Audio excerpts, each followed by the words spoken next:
Elliot Pendleton Harding. I remember the first time I ever laid eyes on him.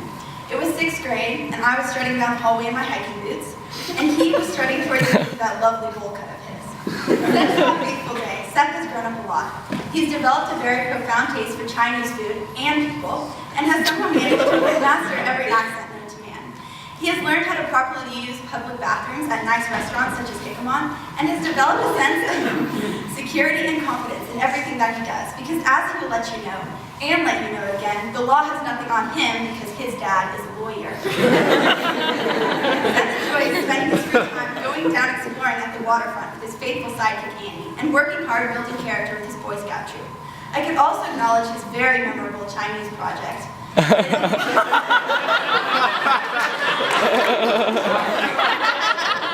don't think I really need to say a lot about that. Anyways, Seth, even though you have absolutely no boundaries when it comes to showing up at my house unannounced, I couldn't be luckier to have you in my life. You are my best friend and one of the best people I know, and I cannot wait to hear about all the dumb stuff you're going to get yourself into in college.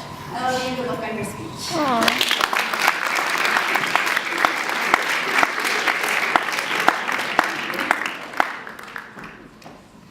We have grown up in an age of incredible technology. Technology that would be compatible with my grandfather when he was a boy in the 1920s. In 50 years, we progressed from primitive gliders to jets and rockets. It took only around 60 years to go from dynamite to a nuclear bomb. The average age in 1900 was 45. In 2000, it was 80.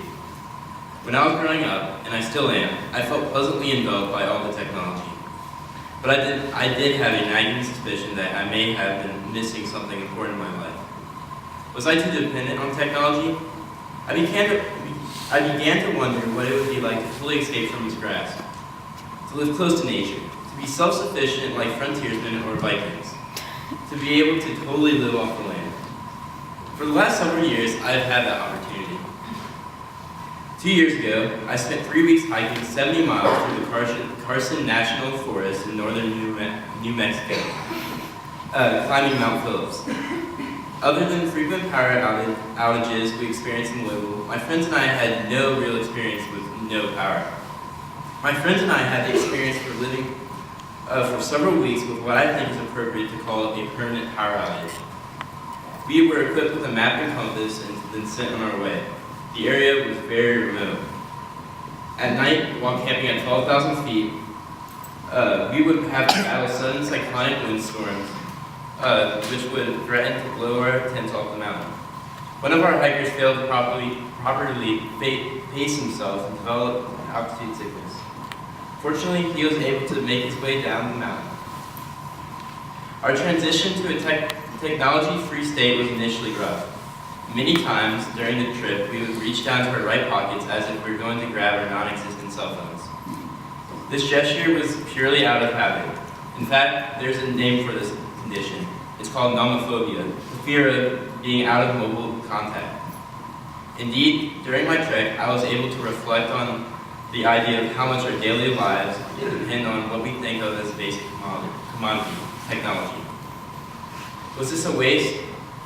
I woke up, I couldn't help but, was this a waste? I woke up to an electric alarm, microwave my breakfast, listen to music on my iPod, use my computer in school, and use my cell phone. These were all missing on my trek. Could I regain the natural rhythms of nature? On the 13th day, we walked out into a high alpine meadow. Suddenly, an ultra-modern stealth jet, a military aircraft, zoomed over us at about 150 feet above our heads. It surprised us, rocked us. Its sonic waves literally knocked us off our feet. It was the ultimate technology. We watched as it flew away, recognizing that even as close as we were to nature, that even in the middle of nowhere, we could not completely escape the electric complexities of our world. Our lives have become interwoven with technology. Could we live comfortably without iPhones? Probably not. Live without computers? Maybe, but not comfortably. But what about electronics, modern appliances, automobiles? Not without pain. Could we live without electricity? On our trek, we knew for certain that at some point we would be returning to our comfortable civilized lives. To be permanently without technology seemed completely impossible. Technology can both isolate people and bring them together. Alexander Graham Bell thought that the telephone would never be successful because people would not want to give up their privacy. Now it's considered to be indispensable. In fact, we even have a setting called call waiting. People used to blame telephones for the fact that no one wrote letters, that letter writing was becoming a lost art. Now people email or text each other using symbols and abbreviations, essentially regaining privacy and reinstituting written word as an important part of communication, and gaining personal distance, not allowed by verbal telephonic communication. Consequently, it seems that as technology advances, it can help us to renew our older values. Technology can be a distraction, and it can give us an easy way out. We are definitely distracted by modern amenities. We can be blinded by technology. In the Disney movie WALL-E, everyone lives in a spaceship, and is so fat that they can only move by riding in carts. They communicate through a screen, and never face to face. Everyone is too busy to realize their absorption in technology. They have forgotten about the natural world around them. The technology is too much. Personally, I don't hate technology. I like it.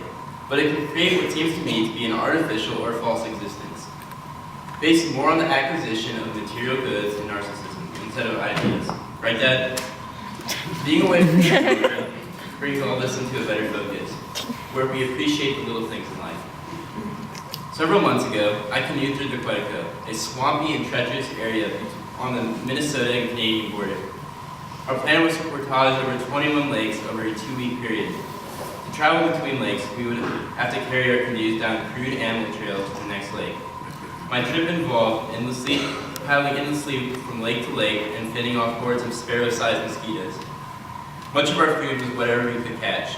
I finally felt I had almost reached a point of being able to survive without technology, essentially living off the land. The Quetico is inhabited by wolves and bears. We were not at the top of the food chain. That is a sobering thought, right? The stories were that when hungry, the wolves might prey on people. Wolves are completely different from dogs. Although once the same, dogs have become hybrids and have taken on different traits through their association with people. We call them tame, essentially civilized. Is technology shaping us the same way? We all felt like we were off the grid. No news, no music. We naively argue that not even the National Security Agency could track us. But actually, when I think about it, they could have. Our technology has reached the point of no return. Do we lack the will to turn off the power of the NSA? As St. Augustine said, God can create good from evil. Thank you.